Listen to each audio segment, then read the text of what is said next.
में बहते हुए आज हम 7वें अध्याय ज्ञान विज्ञान योग तक आ पहुँचे। विज्ञान रोज बदलता रहता है क्योंकि नए नए आविष्कार होते हैं और इस कारण विज्ञान बदलता रहता है। पर गीता का ज्ञान ऐसा ज्ञान है जो कभी नहीं बदलता। युगों युगों से वही ज्ञान है, आज भी है, आगे भी रहेगा और पहले भी वही ज्ञान है। तो ज्ञान विज्ञान में भगवान कहते हैं क्योंकि तू मेरा बहुत बड़ा भक्त है तो मैं तुझे वो सब बातें बताना चाहता हूँ जिससे तेरा कल्याण हो, जिससे तुझे परम गति प्राप्त हो। तो वो कहते हैं तत्व ज्ञान का विज्ञान क्या है वो मैं तुझे आज बताऊँ।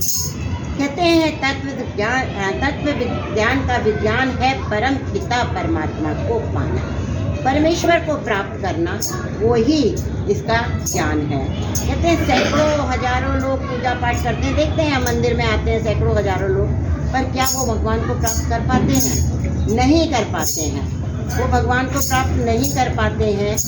उनमें से कुछ ऐसे लोग हैं जो मुझे भजते हैं, मुझे प्राप्त करना चाहते हैं, तो वो ही मुझे प्राप्त कर पाते हैं। नहीं, वो भी नहीं कर पाते हैं।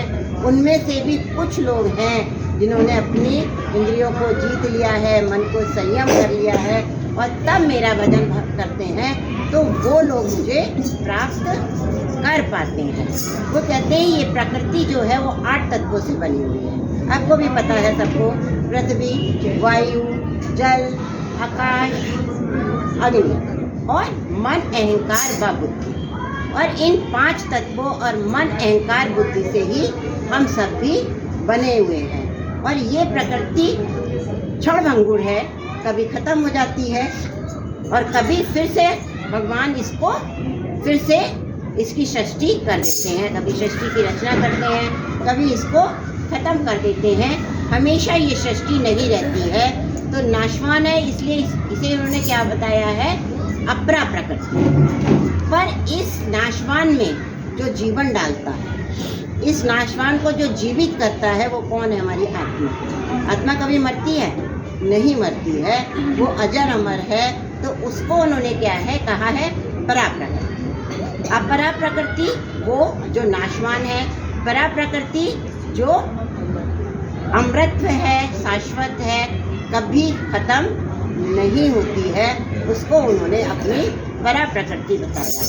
इसके साथ साथ उन्होंने एक बात और बताई है कि जितने भी द्रव्यशील पदार्थ हैं उनमें जो रस है वो किसके कारण है? मेरे कारण। अग्नि में तेज किसके कारण है? मेरे कारण है। आकाश में जो ध्वनि है वो किसके कारण है? मेरे कारण है। वसुधा में जो गंध है वो किसके कारण है? मेरे कारण है। इसी तरीके से वो बताते हैं पुरुष का पुरुष तत्व है वो मेरे कारण है, किसी और के कारण नहीं है। सब कुछ मेरे कारण है, किसी और के कारण नहीं है। इस चीज वस्तु की, यहाँ तक कि जीवन भी किसके कारण है? मेरे कारण। आपकी जो चेतना आती है भगवान के कारण ही चेतना आती है ना, वो किसी और के कारण चेतना नहीं आती है। तो कहते हैं जो भी वस्तुएं हैं और उनकी जो जो विशेषताएं हैं वो सब मेरे ही कारण है, किसी और कारण से नहीं है। आगे वो बताते हैं प्रकृति के, आपको जैसे पता ही है, आपने ये गीता पढ़ी है कि 3 गुणों से बनी हुई है, रजोगुण, तमोगुण और बताइए सतोगुण। 3 गुणों से बनी हुई है। पर क्या इन 3 गुणों का हम जब काम कार्य करते हैं तो हम परम गति को प्राप्त करते हैं? नहीं करते हैं, क्योंकि हमें फल लाभ प्राप्त जरूर होते हैं, पर परम गति हम इनके द्वारा नहीं प्राप्त कर पाते हैं। केवल आवागमन लगा रहता है, परम गति हम इसके द्वारा भी। तो इन जब तीनों गुणों से हम परे होंगे, इन तीनों गुणों से दूर होंगे, तभी हम जाकर परम गति प्राप्त कर सकते हैं। और परम गति प्राप्त करने के लिए क्या करना है? भगवान को भजना है, निष्काम कर्म करना है, तब हम जाके परम गति को प्राप्त कर सकते हैं। उन्होंने 4 प्रकार के भक्त बताए हैं, 4 प्रकार के समुदाय हैं, 4 प्रकार के भक्त बताए हैं। एक भक्त वो जो इस संसार में कामनाओं को लेकर मुझे बसता है ना, मेरी बेटी की शादी हो जाए, भगवान को ये करूँगा, कामनाओं को लेकर मुझे बचता है, एक ऐसा भक्त होता है। एक दुखी मन का भक्त होता है, शरीर से बहुत परेशान है, भगवान की पूजा पाठ कर रहे हैं, दुखी मन का भक्त होता है। एक उत्तम कार्य करता है, वो भक्त होता है। पूजा कर रहे हैं, अनुष्ठान कर रहे हैं, यज्ञ कर रहे हैं, तप कर रहे हैं, जितने भी उत्तम कार्य हैं उसमें भी हम भगवान को भजते हैं। पर उत्तम भक्त कौन सा बताया है? जो मुझे भजता है, जो मुझे प्राप्त करना चाहता है, वो ही आवागमन के चक्कर से मुक्त होगा।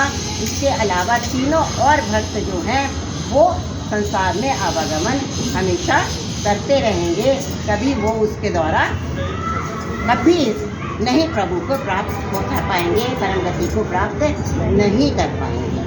इसके बाद उन्होंने कहा हम जैसे कर्म करते हैं वैसे ही हमारा संस्कार बनते हैं, और जैसे संस्कार बनते हैं उसी के आधार पर हमारा स्वभाव भी बनता है।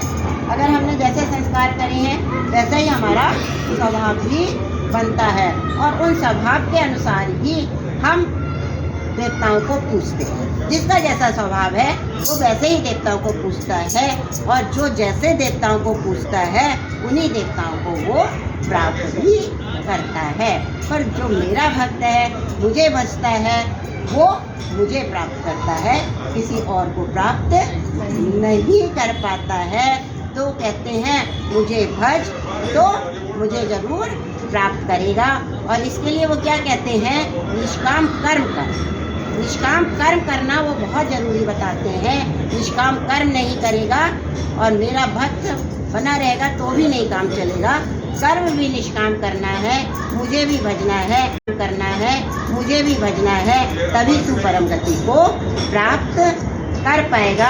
उससे पहले तू परम गति को प्राप्त नहीं कर पाएगा। तो मोक्ष पाना है, परम गति को प्राप्त करना है, तो हमको निष्काम कर्म भी करने होंगे। बहुत से लोग दुनिया छोड़ देते हैं, उन्हें भगवान ने पाखंडी, ढोंगी कहा है। दुनिया नहीं छोड़ना, दुनिया नहीं छोड़ना है। जिसके लिए तुम यहाँ आए हो वो कर्म तो तुम्हें करना ही है, हर हालत में करना है वो कर्म। तो निष्काम कर्म करते जाओ तो मुझे तुम जरूर प्राप्त करोगे। बोलिए जय श्री कृष्णा। यही 7वां अध्याय।